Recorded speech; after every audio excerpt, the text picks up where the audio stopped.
The Pawtuxet General, Episode 1, a Something for Posterity production. Greetings from Pawtuxet Village, Rhode Island. Welcome in. You are right on time to catch local hints, tips, recipes, and general wackiness. All things Pawtuxetish. I am your guide, Jess. I've lived and worked here most of my life. So sit back and let's chat for a bit, Pawtuxet General style. If you'd like to reach out with questions or have an amusing Pawtuxet Village story, please send us an email to jess@pawtuxetgeneral.com. We may read them on the air, especially ghost stories. We love local ghost stories. From time to time, we'll be having guests who share their own tales or to give juicy insider info that you're looking for. In our first episode, I'd like to start with a very small poem. So, here we are. Wet. The rain is outside, falling. Fife plays near me. This week has been very blustery in our little burg. The Pawtuxet River roars down into the cove. The power of it can catch your breath on the bridge.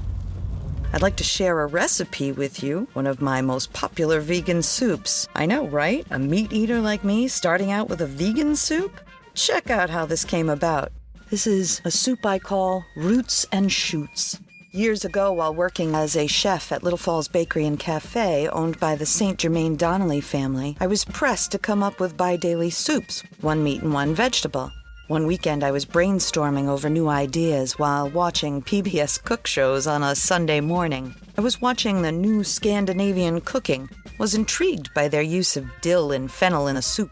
I got to thinking, the best flavor to add to a delicate soup is celery, so how about celeriac? Right now I've got something, so how about add an onion, garlic, and a sweet carrot veggie broth? That is some wild pairing. So I went into work the next week, armed with a celeriac, a fennel, some dill, and a plan. First I cut up the carrot and let them simmer with a covering of water. Then I gently sautéed the onion, garlic, and fennel in a deep pan while I peeled and cubed the celeriac. Now at home I would use a cup of white wine, vodka, or aquavit to deglaze a bit, and then pour the carrot stock in over the celeriac.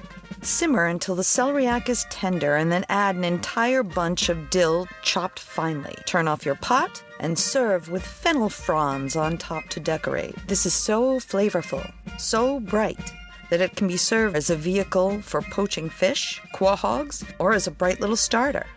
I have always gotten rave reviews.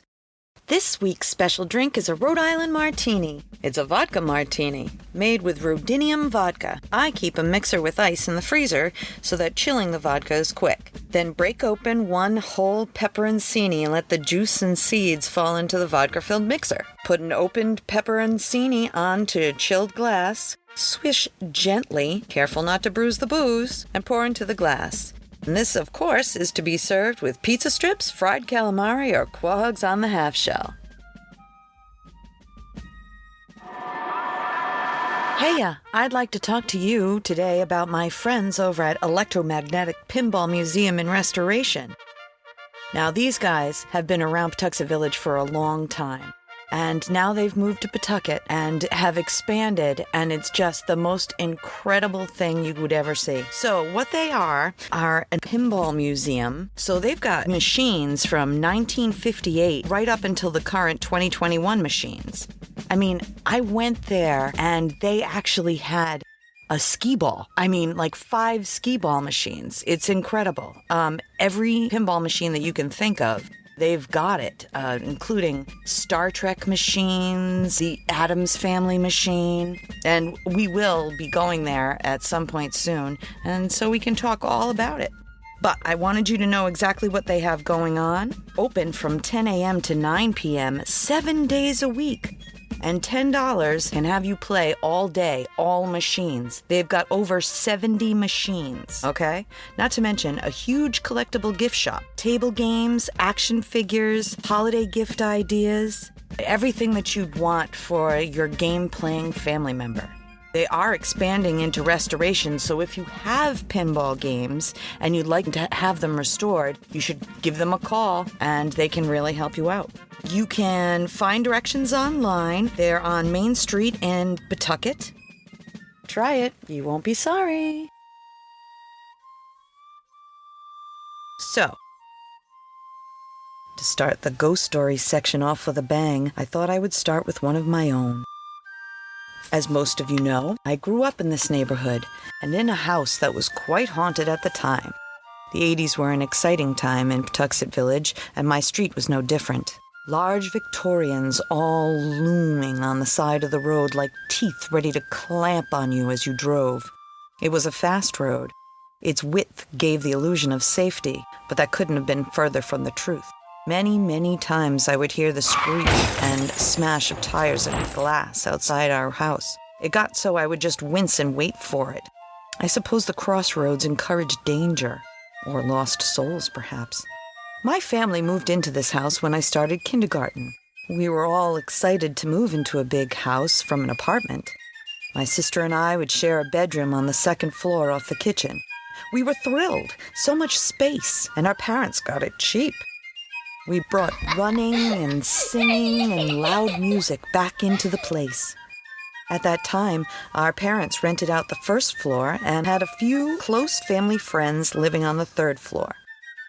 Because of the new setup, Dad had moved the door on the second floor kitchen to block the stairs instead. Deadbolts were placed on the first floor doors and the second floor stairwell so that no one could walk past the second floor without a key. My mother liked having heavy Christmas bells on our side of the second floor door so that she could hear people come in if she was on the other side of the house. My bedroom with my sister was on a diagonal across the kitchen from the back door, but being on the stair, I could not see it from my vantage. My first memory that something might be strange happened while my friends J and B were living upstairs, and we had all been running in and out of the house intermittently, playing red light, green light with their father's VW Bug outside. Every time we ran up, we would hear the bells slam against the door very hard when we came in or out. We went in and out many times throughout the day, so when I hear 3 very loud knocks while I was coming into the kitchen but no bells, I yell out of pre-teen bravado, "Jay, how did you get the bells to be quiet? We'll get in trouble if you break the door." As I flung open the door to see, nothing. Hear nothing. No little kid feet running down the stairs. No Jay making a face at me, pulling a trick.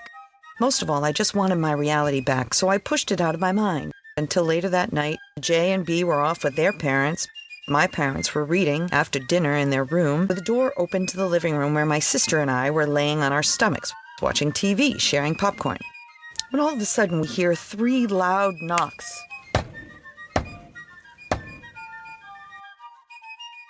On the second floor back door. My sister and I looked at each other in disbelief. This is not possible. The downstairs people were away. Our upstairs friends hadn't come home yet. The house was locked up. Dad had checked it, as always, before settling down to read. We got up and went into the kitchen and said, "Come in." No sound. And then 3 loud knocks that shook the kitchen. At this point, my sister and I didn't know what to do. It took what seemed an eternity for us to loosen our feet from that spot. And then the spell broke, and we started to scream and run. And we ran back to our parents, and we told them, "There's something at the door. There's something at the door. You have to help us. There's something at the door." My parents went out there. They opened the door. Nothing was there. This happened many, many times while I lived at that house. My father told me, never say come in. Always ask, who is it? That always made me laugh when I was little, but as an adult, it chills me. This is only the first installment of The House on the Corner. Many, many things happened there. Thank you so much for joining me. Please join us next time at the Pawtuxet General, and we'll talk again soon.